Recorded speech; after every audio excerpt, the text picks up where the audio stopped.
संतप्त मानस शांत हों, जिनके गुणों के गान में वे वर्धमान महान दिन विचरे।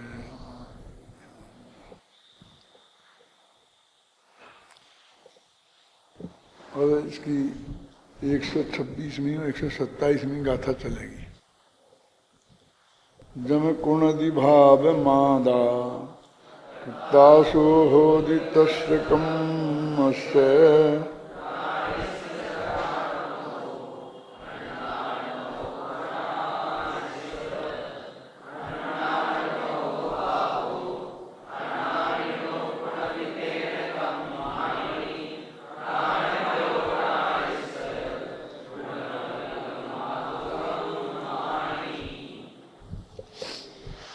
जो भाव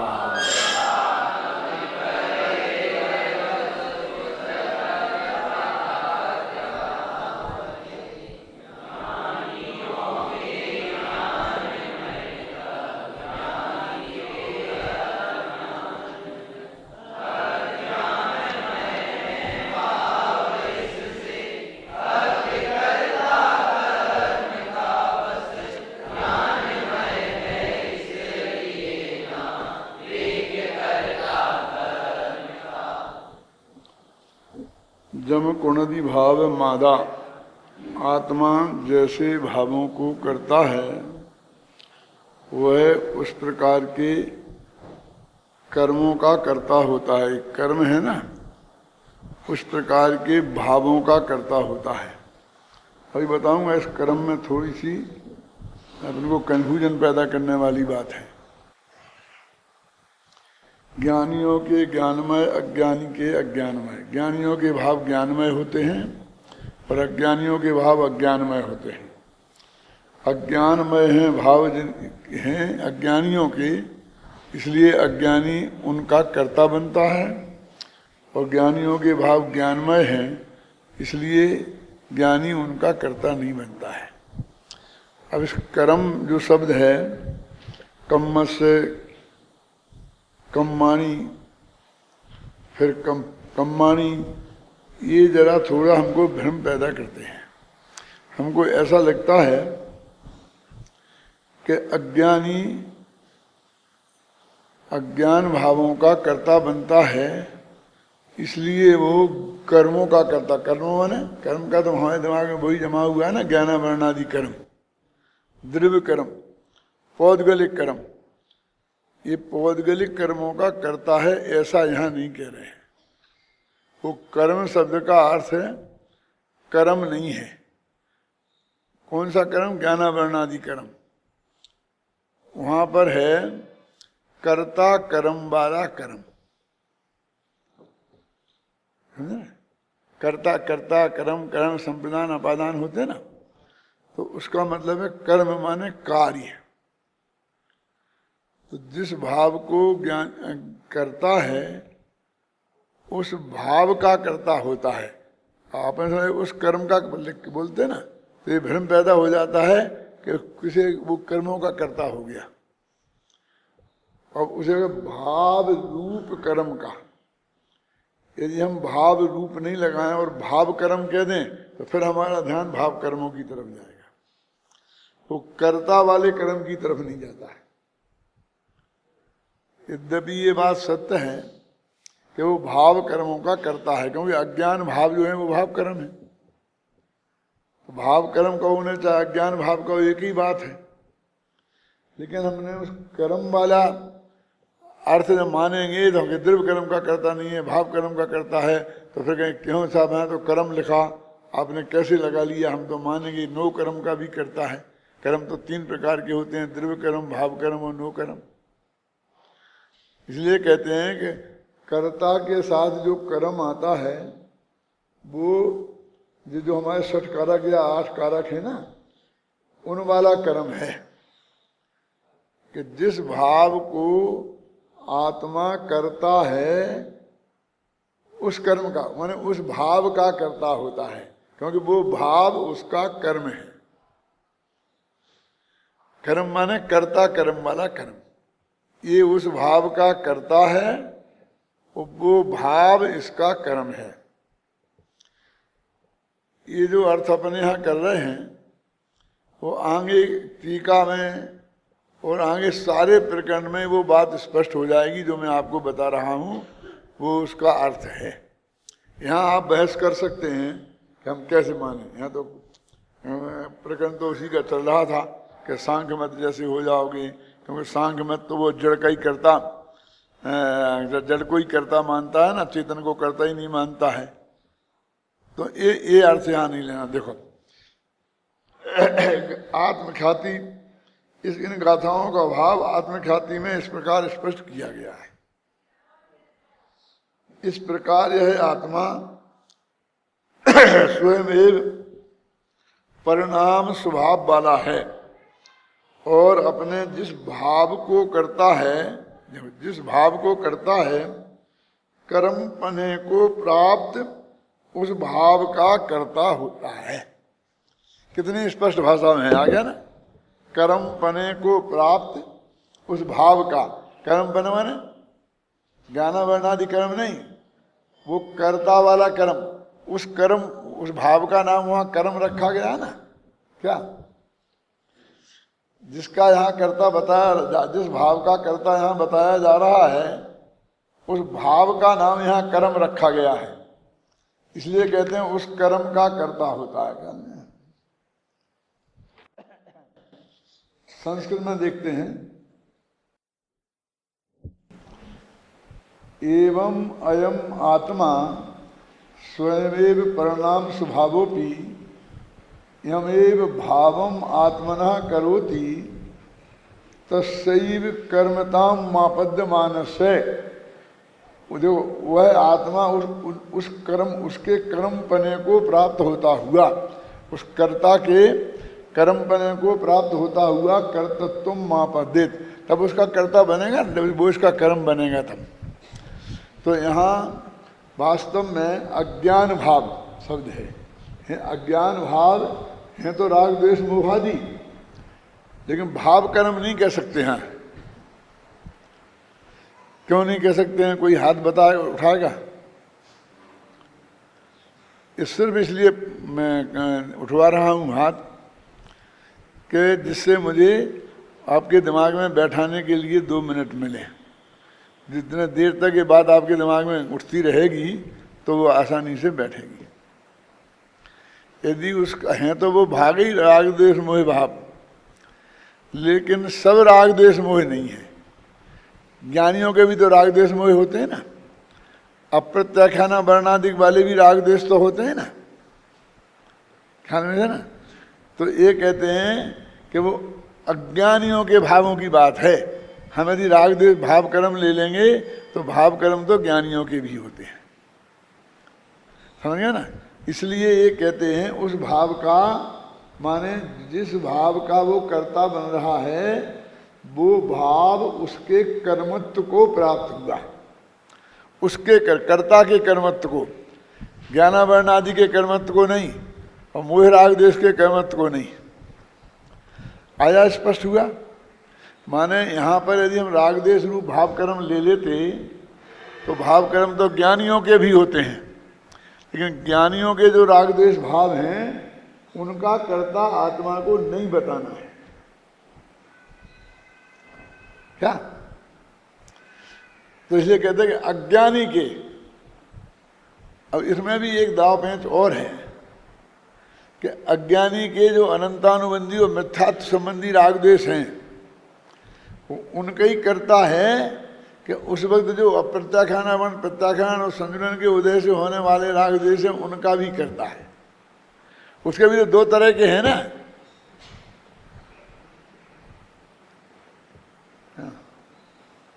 समझ रहे हैं ना। तो वो बता रहे हैं कि अब हम भेद अज्ञानियों में नहीं कर पाएंगे, क्योंकि हमको फिर वो दिक्कत हो जाएगी कि जो कौन अनंतानुबंधी संबंधी राग द्वेष है और कौन अप्रत्याख्यान संबंधी है। अप्रत्याख्यान और संजुलन संबंधी जो राग द्वेष होते हैं उनमें भी वो जो अनंतानुबंधी का पुट रहता है माने ताकत उनकी रहती है। इनके साथ रहने से उनकी ताकत अलग होती है और अकेले रहने से उनकी ताकत अलग होती है। इसको ऐसा समझना चाहिए कि घाती कर्मों के साथ जो आघातिया कर्म होते हैं वो बहुत परेशान कर सकते हैं, और घाती कर्म नष्ट हो जाएं तो आघातिया भी कहते हैं जरी जेवरी के समान है। सुनिए बात क्या, फिर अनंत भगवान के आघातिया कर्म मौजूद हैं, और साता वेदनी का भी उदय है, फिर भी उनको भूख नहीं लगती। श्वेतांबरों की जो मान्यता है ना कि केवली भगवान के भी कवलाहार होता है, वो इसी आधार पर तो है। वो कहते हैं कि वहाँ 11 परिश्रय होते हैं, ऐसा लिखा है तत्वा सूत्र में, और वहाँ साता वेदनी का उदय होता है माना गया है, क्योंकि विद्वान है तो उदय भी हो गई, तो उसको फिर भूख लगनी चाहिए। तो अपने दिगंबर लोग उसका जवाब ये देते हैं कि घातिया कर्म के अभाव में अघातिया कर्म कार्यकारी नहीं होते, माने उनकी ये ताकत नहीं होती कि वे उनको भूख पैदा कर दें, और ऐसी कर दें कि फिर उनको खाना खाना पड़े। समोसा में से बीच में उठ के जाए कि मैं नाश्ता करके आता हूँ क्या है ना ये। तो इसलिए जो अज्ञानी के कौन है, अप्रत्याख्याना समन राग, प्रत्याख्याना वर्ण और संजलन संबंधी और नो कसाय जैसी बलवान होती है, वैसी ज्ञानी के निकुंभ का बल निकल गया, उसके पीछे की अकड़ निकल गई। एक बच्चा देखता है कि मेरी मम्मी यहाँ बैठी है, तो उधर खेलता है दूर, फिर वो किसी से नहीं डरता है, हर एक को उससे दूनी चौगनी ताकत वाला हो तो उससे लड़ बैठता है, ढांक देता, फटकार देता, ऐसी जौम में बात करता है, क्योंकि वो समझता मेरी मम्मी तो बैठी है, मेरी मम्मी दुनिया की सम्राट हो, इंदिरा गांधी हो, और वो जाके सब कुछ कर लेगी। क्यों? वो तो यही समझता है, तुम चाहे समझो नहीं समझो, हर बच्चे की दृष्टि में उसकी मम्मी शक्तिमान है। तो उसके जब उपस्थिति होती है तो उसके व्यवहार में अलग होता है, और जब उसकी अनुपस्थिति होती है तो उसके व्यवहार में बहुत अंतर पड़ जाता है, फिर वो डरपोक हो जाता है, फिर किसी से नहीं भिड़ सकता, फिर किसी से ऊंची आवाज में नहीं बोल सकता। तो ऐसे घातियों के सद्भाव में आघातिया भी अकड़ते हैं। क्या इसको और समझना है? इसलिए कि थोड़ी देर आपके दिमाग में ये बात घूमती है तो चली जाएगी। आयुर्वेद में 2 प्रकार की दवाइयाँ होती हैं, वो नहीं कि एक मर्ज की दवा एक दर्द की दवा। एक दवाई होती वो भी मर्ज की होती है, एक होते हैं रस, समझे ना, रस होते हैं, ये स्वर्ण भस्म है, रज्य भस्म है, फलानी है, मंडूर, ये रस रस होते हैं कुछ, तो वो रस किसी मर्ज की दवा नहीं है। लेकिन जिस मर्ज में कि हम दवाई दें और उसके साथ में वो रस दे दें, तो वो ही दवा 100 गुनी काम करती है। जैसे चंद्र प्रभा बटी, उदाहरण के लिए बता रहा हूँ, ये पेशाब की बीमारियों में बहुत अक्सर दवा मानी जाती है। क्या नाम? चंद्र प्रभा बटी, लोह युक्त और शिलाजीत युक्त ऐसा लिखा रहता है उसमें। लेकिन यही चंद्र प्रभा बटी के साथ में बसंत कुसुमाकर एक रस नाम से एक रस होता है, यदि वो भी दिया जाए तो वो ही चंद्र प्रभा बटी 100 गुना काम करेगी। वो काम बसंत कुसुमाकर का नहीं है। अकेली चंद्र प्रभा बटी नहीं दो और अकेला बसंत कुसुमाकर दो तो कुछ नहीं होने वाला है। समझ में आया ना? हर एक तो आदमी समझता नहीं है, समझ ताकत की है, सोचना काम करेगा, बाजार खरीद लाए, पैसे बहुत हैं जेब में। बसंत जो रस हैं वो सामान्य दवाइयों से उसकी 100 गुनी कीमत होती है, असली रस हो तो, क्योंकि उसमें स्वर्ण अधिक पड़ते हैं, वो कीमती होती हैं। ख्याल में आई ना? तो चंद्र प्रभा बटी काय में काम करती है? पेशाब की सभी बीमारियों में वो काम करती है। इसलिए एक निश्चित उम्र के बाद वैद्य लोगों के पास जाएंगे कोई बुजुर्ग आदमी, तो उनको यदि पेशाब संबंधी कोई तकलीफ होगी तो वैद्य चंद्रप्रभा बटी दे देंगे, और ज़्यादा हुई तो 2-4 दिन के लिए 10 दिन के लिए बसंत कुसुमाकर रस दे देंगे। तो बेरस क्या करते हैं, उसमें ताकत बढ़ा देते हैं ना, लेकिन वो शरीर में भी ताकत होनी चाहिए ना, इसलिए वो 2-4-5 दिन के लिए 10 दिन के लिए दिया जाता है।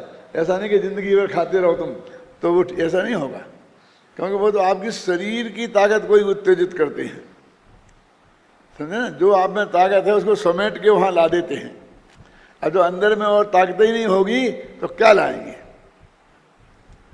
तो ऐसे ही ये घातिया कर्म, ये समझ लीजिए वे रसों की जगह हैं, और अघातिया कर्म वो औषधि की जगह है।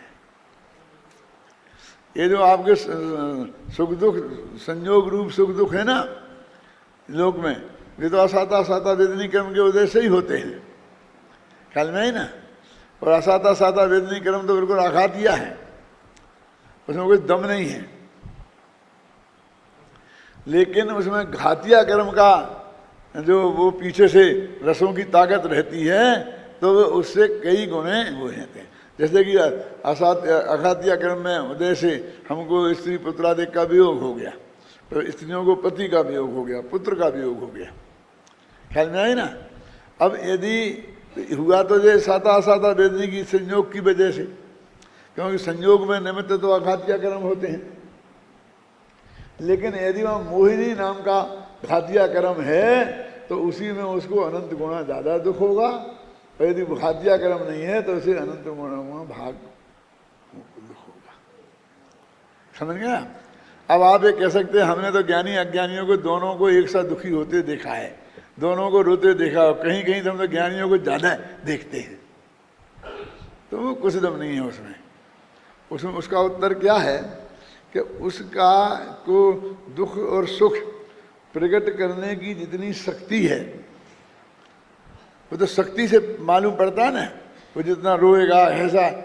अब समझिए, अब किसी आदमी को जब ज़्यादा तकलीफ होती है तो वो बेहोश हो जाता है, फिर रो नहीं पाता है, फिर शांत पड़ा रहता है, तो सुखी हो गया। आप समझे, वो प्रकट करने की शक्ति सीमित होती है और दुख उससे ज़्यादा होता है, तो वो बेहोश हो जाता है। तो फिर जैसे अपने डॉक्टर ने इंजेक्शन लगा दिया बेहोशी का, तो पड़ा है, दुख तो बहुत हो रहा है ना। तो ऐसे ही वो अघातिया कर्म के उदय से जो संयोग हुआ, घातिया कर्म के उदय से जो उसमें 100 गुना दुख हो गया ना, लेकिन वो दुख को प्रकट करने की ताकत तो में सीमित है, वो उतनी ही है कि यदि घातिया कर्म का उदय नहीं होता और अघातिया कर्म ही का होता तो भी जितनी प्रकट होती उतनी ही ताकत है प्रकट होने में। अब समझ में आ गई आपके में। तो अब ज्ञानी और अज्ञानी के प्रकट होने में क्या फर्क दिखेगा, क्योंकि वो ज्ञानी को होती तो प्रकट हो ही जाएगी, और अज्ञानी को भी आनंद गुणी है तो प्रकट नहीं होगी। अंदर में मजा, हार्ट अटैक हो जाए, कुछ भी हो जाएगा, लेकिन ऊपर से प्रकट नहीं हो सकती है। अंतर समझ में आया कि नहीं आया? वो प्रकट होने में फर्क क्यों नहीं दिखता है? एकदम सम्य दृष्टि हो जाता है, मिथ्या दृष्टि होता है। लोगों की ये बहुत शिकायत है कि हमें उनके ज्ञानियों के और मिथ्या दृष्टियों से अंतर कुछ दिखाई देता नहीं। हमें तो भरत चक्रवर्ती और बाहुबली भी रोते लड़ते झगड़ते वैसे ही देखे जाते हैं, और भगवान का प्रवचन छोड़ करके लड़ाई लड़ते देखे जाते हैं। क्या अब बात क्या है कि उनके जो प्रकट हो रहा है वो अघातिया कर्म के उदय में, और किसी मिथ्या दृष्टि के उससे अनंत गुणा होता, लेकिन प्रकट होने की ताकत तो उसमें इतनी ही है। वो क्या करता, समोसन छोड़ के लड़ने को वो चला जाता, वो क्या करता, और ज़्यादा प्रकट क्या होता बोलिए, समझ गया ना? ज़्यादा प्रकट और क्या होता? ये शादी कर लिया तो वो शादी कर लेता, और क्या होता? और ज़्यादा प्रकट कैसे हो? ज़्यादा प्रकट करने के लिए क्या साधन है? आपके खाने पीने की ताकत तो लिमिटेड है ना, तो आपको उससे अनंत गुणी भी अंदर से खाने की इच्छा हो तो क्या करेंगे? एक पूरी ज़्यादा खा लेंगे, फिर खत्म। और ज्ञानी हो तो वो भी एक खा लेगा ज़्यादा, क्या करोगे आप? माने जितने आपके अंदर में भोगेच्छा अज्ञानी को है उसका अनंतमा भाग उसे भोगने की शक्ति है। अब अभी आपने खा लिया, अब आपको तो अच्छा तो ऐसा लगता है क्या कि मैं और 10 गुनी खा जाऊं, लेकिन अब जब तक 8 घंटे बाद के पहले नहीं खा सकता तो बहुत से होते कहेगा कि साहब ये थोड़ा मेरे घर के लिए रख देना। क्या समझ गया ना, मैं ले जाऊंगा, ये कह सकता है और क्या करेगा। इतना तो ज्ञानी के भी हो सकता है। बताओ अब ज्ञानी और अज्ञानी के आचरण में अंतर दिखाई दे कैसे, ये समझ में आ रहा है। इसलिए वो दिखाई नहीं देता है। इसलिए अज्ञानी के सभी राग द्वेष मोह भाव अज्ञानमय भाव है। चाहे प्रत्याख्यान की वजह उदय हुए हों, चाहे प्रत्याख्यान के उदय में हुए हों, चाहे संयोजन के उदय में हुए, समझ गए। और ज्ञानी के सभी राग द्वेष में भाव भी ज्ञानमय है, क्योंकि अनंतानुबंधी वो ताकत नहीं है ना, ख्याल में है ना। इसलिए वो कहते हैं अभी तो दोनों बहुत गिरदता से खा रहे हैं, लेकिन इसका छूट जाने वाला है 2 दिन बाद ही, और इसका भी अनंत काल तक छूटने वाला नहीं है। अब इसका छूट जाने वाला है, ये किसे दिखे। इसलिए सारे जगत को ज्ञानी और अज्ञानियों में अंतर दिखाई नहीं देता।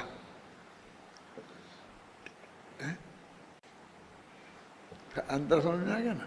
अब आगे बढ़ता हूं। इतनी देर मैंने इसलिए लगाई कि आपके धारणा में बैठ जाए वो बात, तो फिर भूले नहीं।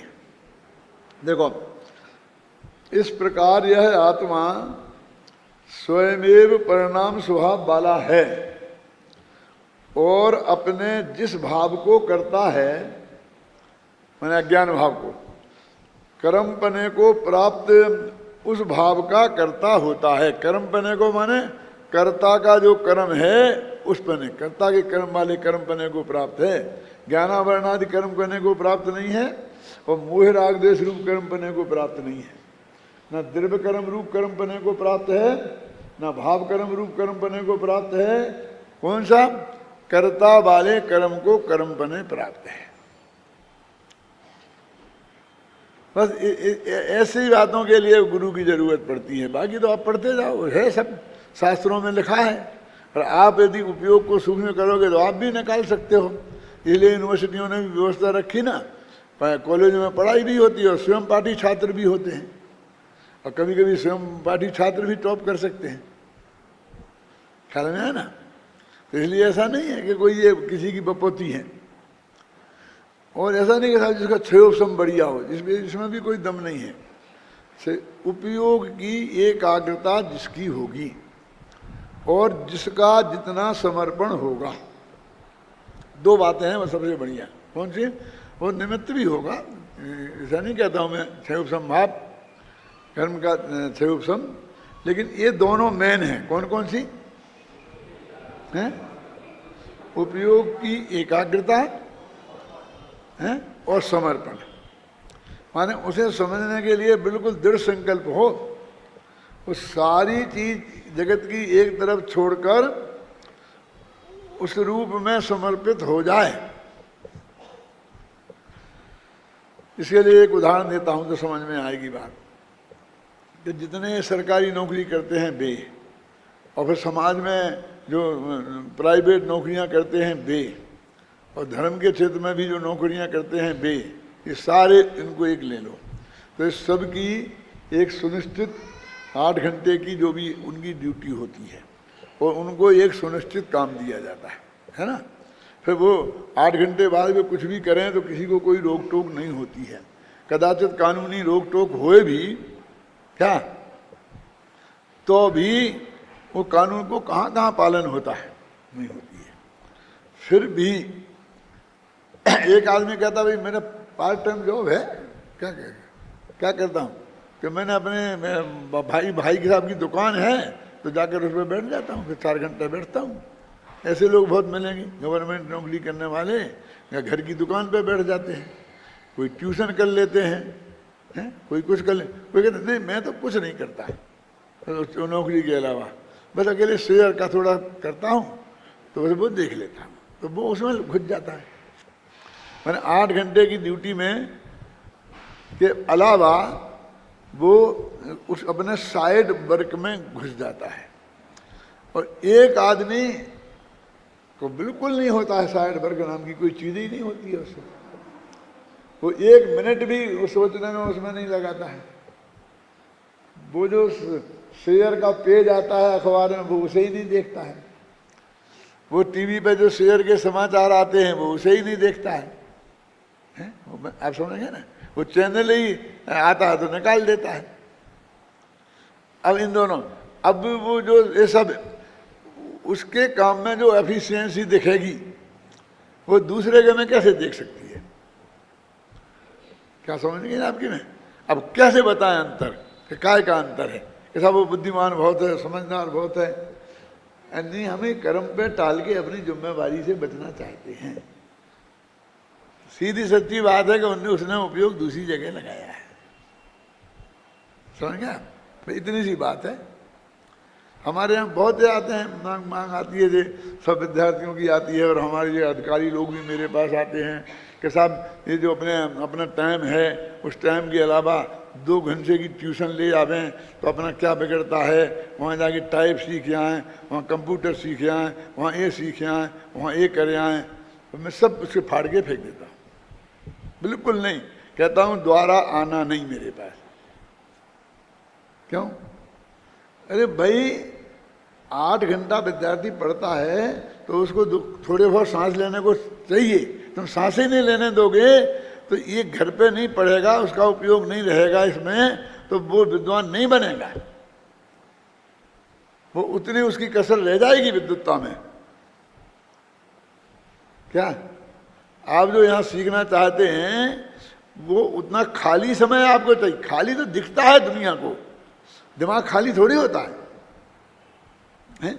अब यहाँ पढ़ाया आत्मख्याति पढ़ाई शांति जी ने, और जा करके वहाँ कट करने लग गए, तो अभी क्या वो ऐसी रुकेगी दिमाग में? कितनी साधारण बात है। उसे जाके किताब खोल के ही नहीं देखी और वो सोचा ही नहीं, उसके बारे में विचार भी नहीं किया कि क्या कह रहे हैं, ख्याल में आए ना, तो कैसे वो दिमाग में रुकेगी कि नहीं? इतना ये है कि हम पूरी व्यवस्था हम कर रहे हैं ना, उसके दिमाग को नहीं उलझा रहे ना कहीं, तो हमको 24 घंटे चाहिए।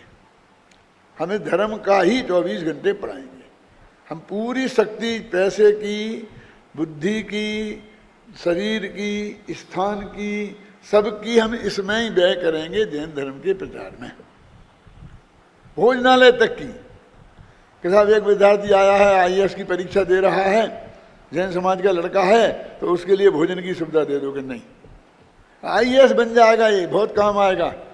कि नहीं, हमें कोई काम नहीं चाहिए, वो आईएएस बन जाएगा, तुम यहाँ नहीं मिलेगी सुविधा। क्यों? कि हमने जो सुविधा जुटाई है वो सिर्फ जैन धर्म को आगे बढ़ाने के लिए जुटाई है। इस सुविधा में कोई कटौती नहीं होगी कि किसी की सिफारिश ले आऊँ तो, भगवान की भी लाओगे तो नहीं चलेगी। ये पहले दिन से निभाया है मैंने। मैं कोई के नाम नहीं बताना चाहता हूँ, लेकिन किन किन की सिफारिशें आई और मैंने उसको किस तरह से बिल्कुल ना कर दिया। क्या? क्योंकि मुझे इसमें कटौती स्वीकार नहीं है।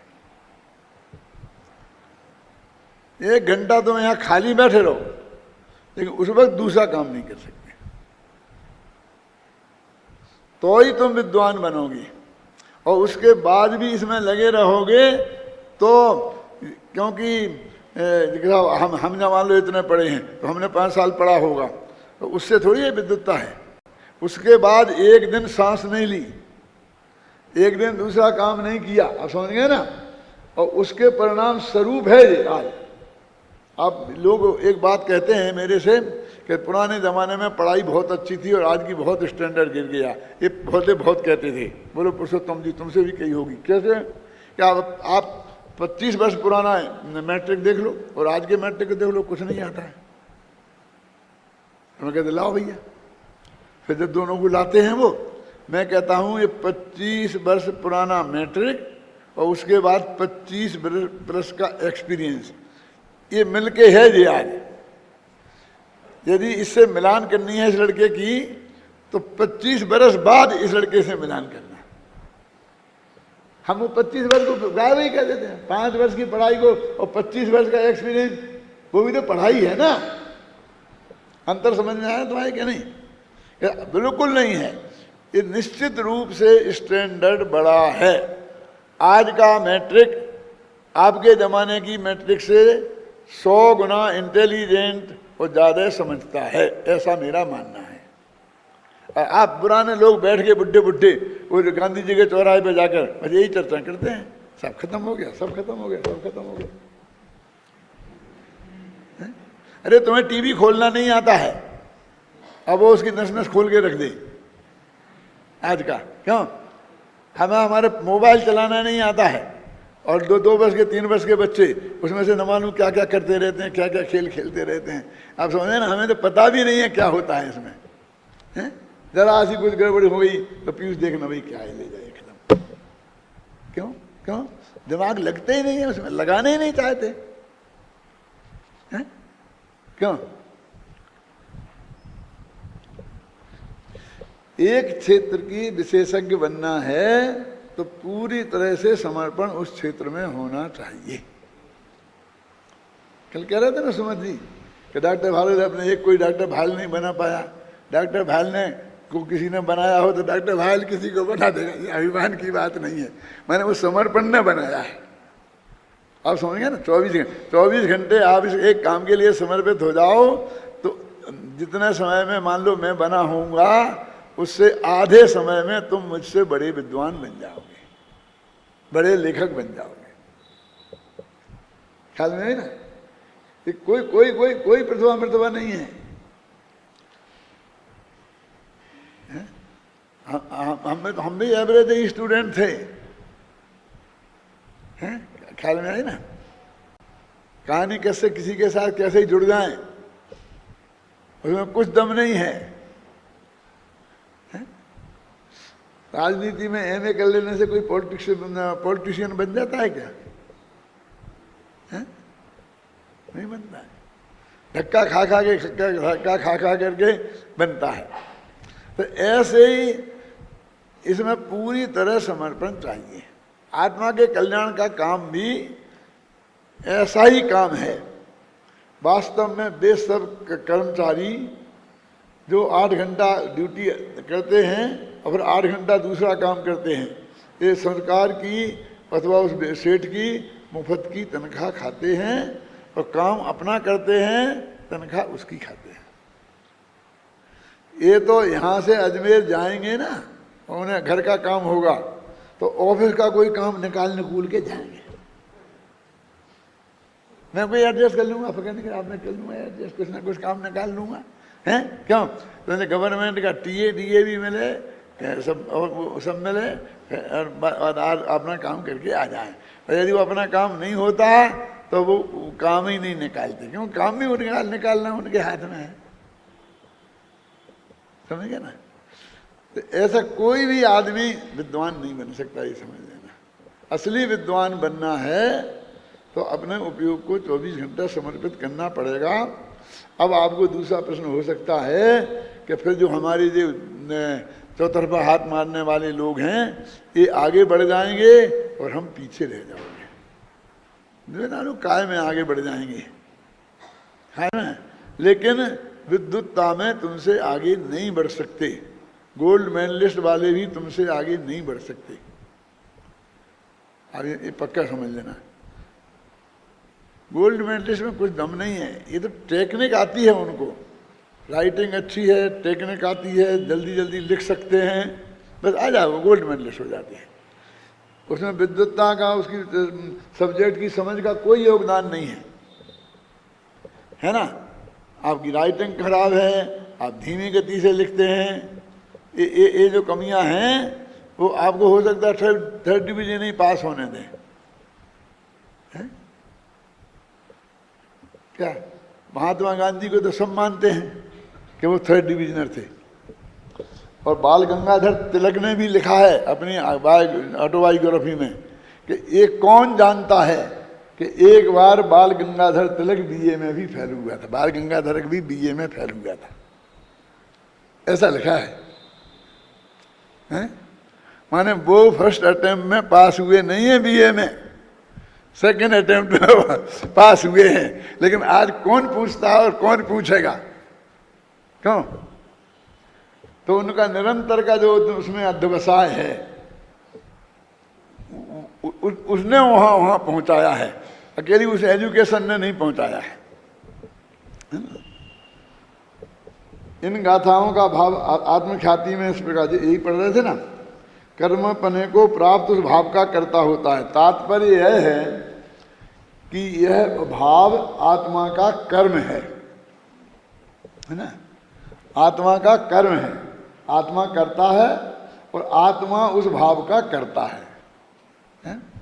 अब जो कितना स्पष्ट लिखा है, अब पढ़ो इसे। लेकिन यदि मैं इतनी मेहनत नहीं करता समझाने की तो आप इस पे जाते ही नहीं। क्यों?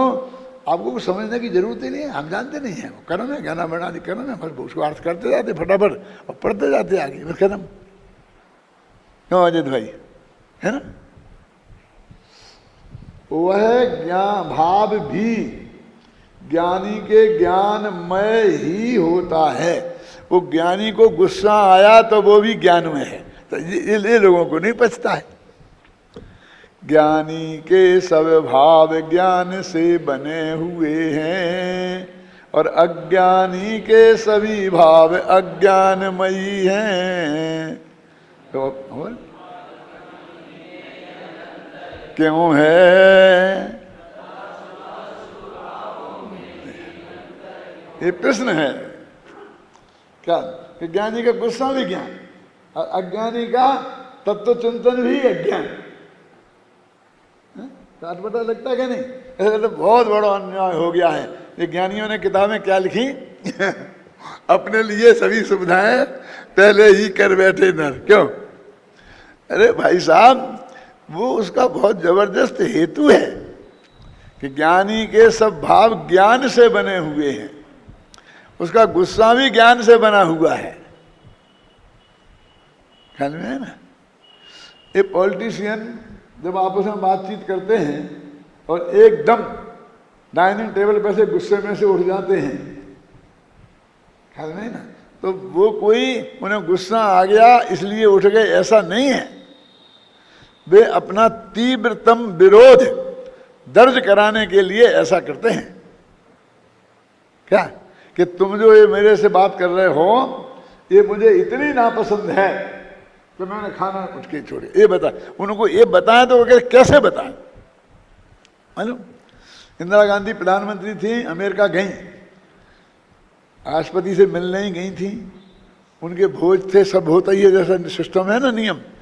तो उन्होंने वहां के राष्ट्रपति के भोज को का निमंत्रण अस्वीकार कर दिया, वहीं बैठे नहीं, उसी गांव में होटल में, और होटल में खाना खाया और राष्ट्रपति के भोज का निमंत्रण ठुकरा दिया और वापस आ गई।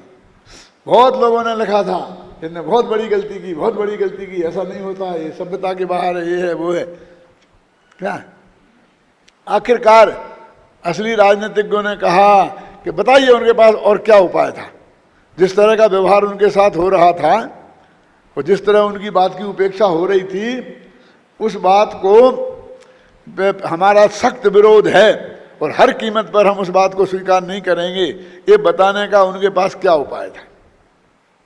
आप यदि बहुत बड़े पॉलिटिशियन हैं तो बताइए।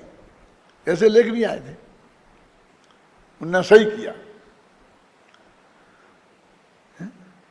ये राजनीतिक भोज कोई खाने के लिए थोड़ी होते हैं कि उनके पास कोई खाने की कमी है। वो जिस लेवल के लोग वहाँ होते हैं वे अपने घर पर बढ़िया से बढ़िया अपने मन का खाना बनवा सकते हैं, है ना।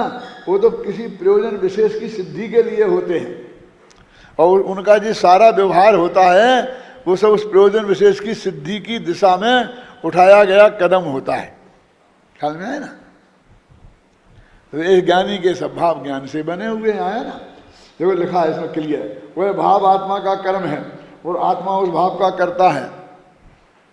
वह भाव भी ज्ञानी के ज्ञानमय ही होता है, क्योंकि ज्ञानी के स्वपर के विवेक से सर्वभावों से भिन्न आत्मा की ख्याति सम्यक प्रकार से अत्यंत उदय को प्राप्त हुई है।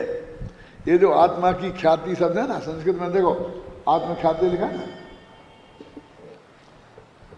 विविक्त आत्मख्यातित्वात्, मिल गया संस्कृत टीका में पेज नंबर 206 सबसे नीचे की पंक्ति। ऐसी सौभाग्यशाली 10-5 गाथाएं ही मुश्किल से होंगी कि जिनकी टीका में आत्मख्याति शब्द का प्रयोग हुआ है और जिसके नाम पर उन्होंने इस टीका का नाम रखा। क्या ये भी एक भाग गाथा वही है, क्योंकि आत्मा की ख्याति सम्यक प्रकार से अत्यंत उदय को प्राप्त हुई है। अत्यंत उदय को प्राप्त हुई है माने पर्याय में प्रतिक्षण उपस्थित रहती है। क्या समझ गया ना? अत्यंत उदय को प्राप्त हुई है तथा वह भाव अज्ञानी के अज्ञानमय ही होता है, क्योंकि उसे सम्यक प्रकार से सुपर का विवेक न होने से पर पदार्थों से भिन्न आत्मा की ख्याति अत्यंत अस्त हो गई है। अस्त है, हो क्या गई है? अनादि से है तो अस्त ही है ना। उनके तो सूरज होगा ही नहीं है। एक दफा सम्यक दृष्टि हो गए, मिथ्या दृष्टि होए तो हम कहेंगे कि अस्त हो गई है। क्या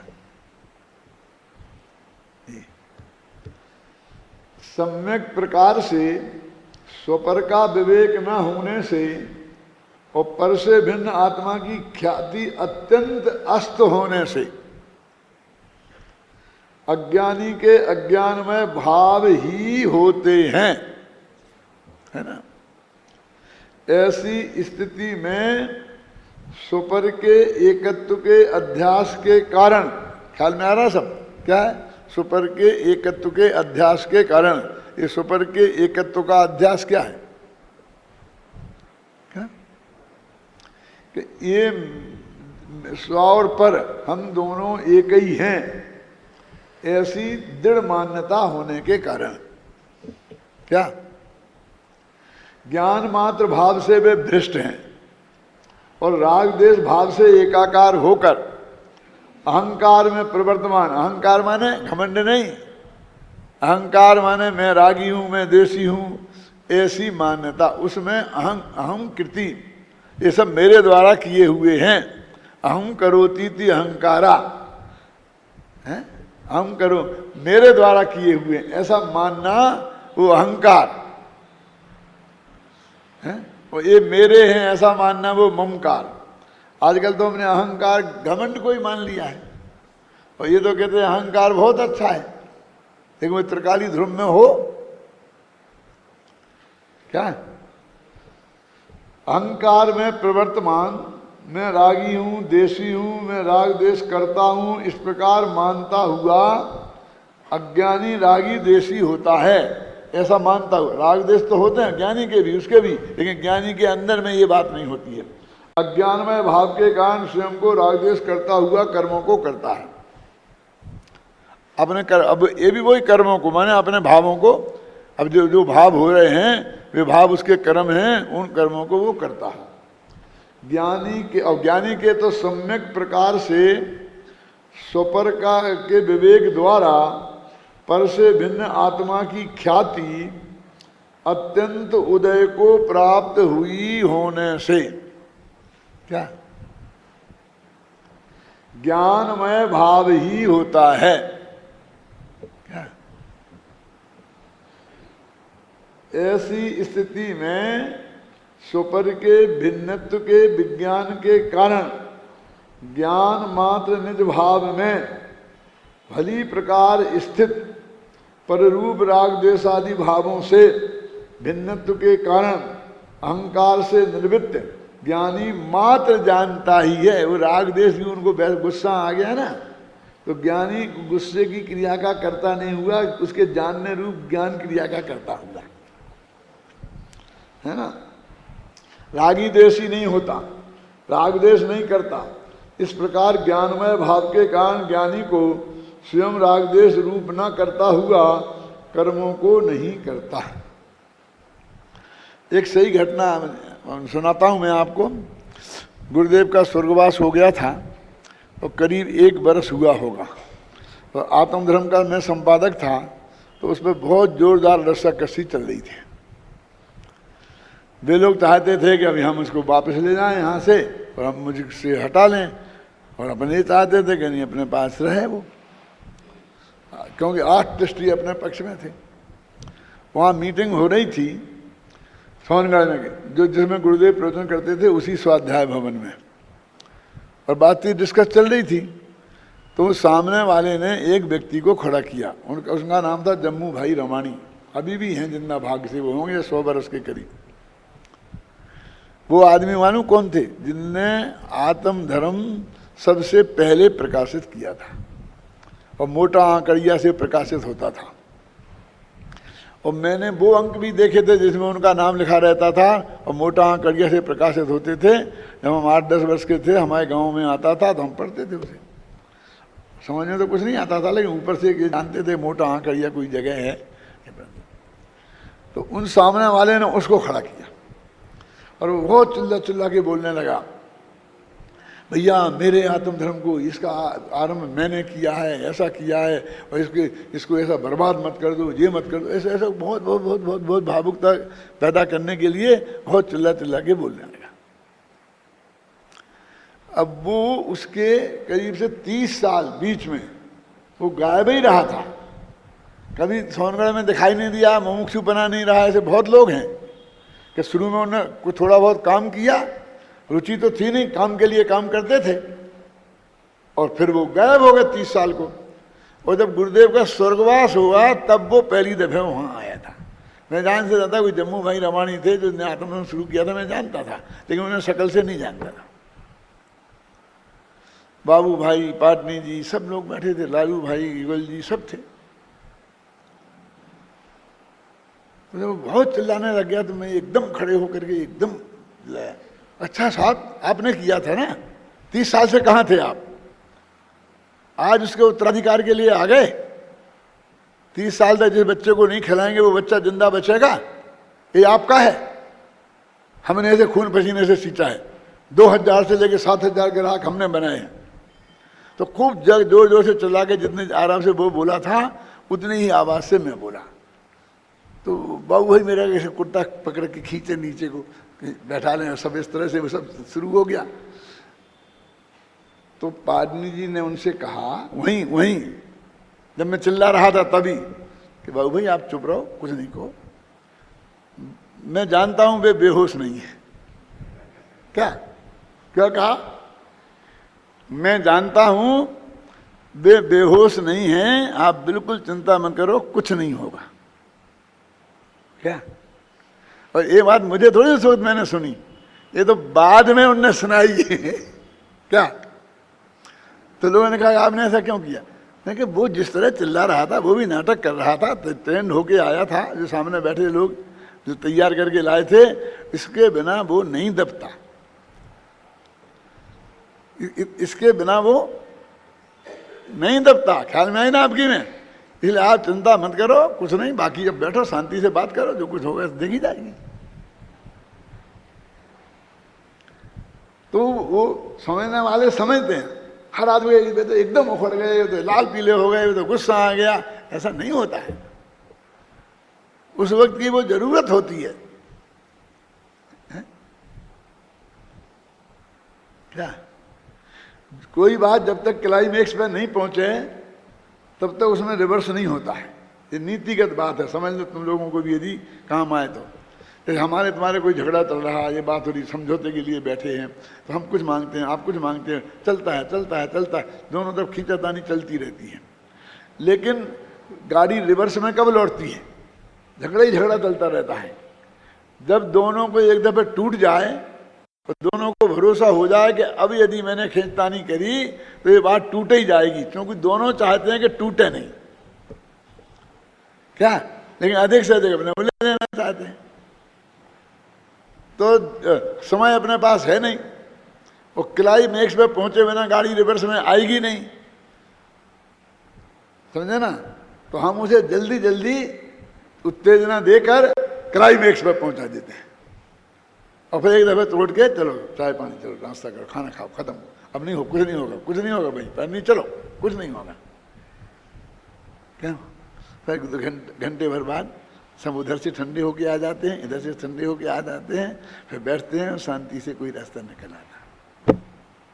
ये नियम है हर मीटिंग का, हर रास्ता निकलने का, चाहे वो अयोध्या वाली केस का ही क्यों नहीं हो, समझे ना। वो क्लाइमैक्स पे पहुंचे बिना, फिर रिवर्स में गाड़ी आए बिना कभी समझौता नहीं होगा। दोनों को ये पता लगना चाहिए कि अब मामला बहुत बुरी तरह से बिगड़ने वाला है और बहुत उसका काम हे हो जाएगा। तो ऐसे कई दफे होता है। जैसे आप समझते हैं कि एकदम ऐसा हो गया, ऐसा कुछ नहीं होता। हम 6 घंटे में क्लाइमैक्स में पहुंचे थे, 2 घंटे में क्लाइमैक्स में पहुंच जाए, 2 घंटे में पहुंच जाए तो 4 घंटे में समझौता हो जाएगा, 6 घंटे में पहुंचेंगे तो 3 दिन लगेंगे। ऐसा नहीं है। तो ये वस्तु के स्वरूप में भी ये सब चीजें, इसलिए ज्ञानी के जीवन में ये ऐसे आपको बहुत बड़ी पॉलिटिक्स है, कोई पॉलिटिक्स कहाँ है। ये तो सहज परिस्थितियों का ज्ञान और उसमें कैसे काम होता है उसके ज्ञान की बात है। इसमें कोई पॉलिटिक्स नहीं है, इसमें कोई झगड़ा नहीं है, इसमें कोई क्रोध नहीं है, इसमें कोई अज्ञान नहीं है, इसमें कोई बदमाशी नहीं है, इसमें कोई चालाकी नहीं है। आप समझ गए ना। काम होने की प्रक्रिया का स्वरूप है।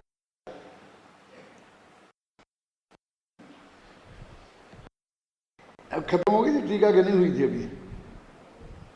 ज्ञानी के यहां से पढ़ रहे थे ना, ज्ञानी के तो सम्यक प्रकार से पर से भिन्न आत्मा की ख्याति, देखो आत्मा की ख्याति होगा ना, अत्यंत उदय को प्राप्त हुई होने से ज्ञानमय भाव ही होता है। ऐसी स्थिति में सुपर के भिन्नत्व के विज्ञान के कारण ज्ञान मात्र निज में भली प्रकार स्थित पर रूप राग देश आदि भावों से भिन्नत्व के कारण अहंकार से निर्मित, अहंकार माने उनमें एकत्व बुद्धि, ज्ञानी मात्र जानता ही है, रागी नहीं होता, राग द्वेष नहीं करता। इस प्रकार ज्ञानमय भाव के कारण ज्ञानी स्वयं को राग द्वेष रूप न करता हुआ कर्मों को नहीं, कर्मों को माने फिर वही ज्ञाना वर्णादि चली जाएगा। क्या जगह लिखेंगे, आगे एक जगह स्पष्ट कर दिया, अब आपको समझना चाहिए। पर यदि आप नहीं समझ पाएंगे फिर लौट के ज्ञाना वर्णादि पे चले जाएंगे, राग द्वेष आदि भाव कर्म पे चले जाएंगे तो काम नहीं है, फिर समझ में आएगा आपको। में समझे ना।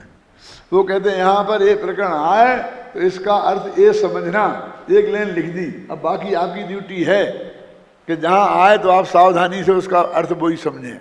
लेकिन हमारे साथ हमारे दिमाग में कुछ धारणाएं बनी रहती हैं पहले से, और वो इतनी आसानी से नहीं टूटती हैं, और उनका अर्थ हम यही समझते हैं। ख्याल में है ना। जैसे आपने कुआं है तो कुआं जहाँ पानी होता है उसे कुआं कहते हैं, बस खत्म, दिमाग में घुसा है।